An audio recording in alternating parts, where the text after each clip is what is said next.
là, nous sommes à Autun, sur la rivière Arroux, un affluent de la Loire qui fait environ 130 km de long, qui reçoit tous les affluents qui viennent du Morvan et qui donc historiquement sont des frayères pour les poissons migrateurs.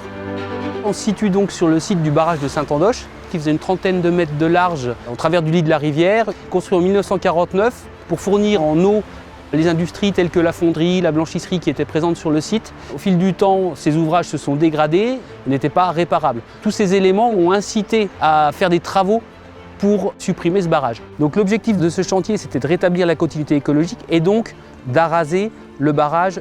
Il y a eu 3 arches de débouchés qui étaient complètement obstruées avant les travaux. Le chantier s'est échelonné sur 2 ans. On a retravaillé les berges, des terrasses qui ont été végétalisées avec une végétation herbacée, qui ne soit pas un frein à l'écoulement.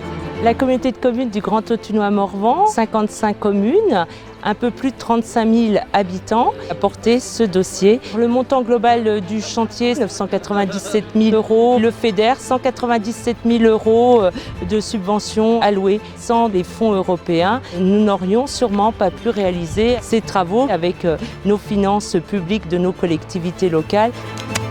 Il y a un travail continu de l'équipe pour arracher ce qui peut éventuellement ressortir. On évacue les végétaux envahissants comme la renouée du Japon, le saule, l'orme. On a construit ces fascines histoire de résister aux crues, de créer des contre-courants et de garder des sédiments, de faire des petits endroits de vie là, pour les petits poissons. On a voulu faire de cette restauration un enjeu patrimonial, touristique, environnemental, culturel. C'est important que les fonds européens se maintiennent pour porter des projets structurants pour les territoires. 4 ans après la fin du chantier, on est pleinement satisfait de la réussite des travaux. La végétation a repris ses droits, elle s'est densifiée, elle est bien présente.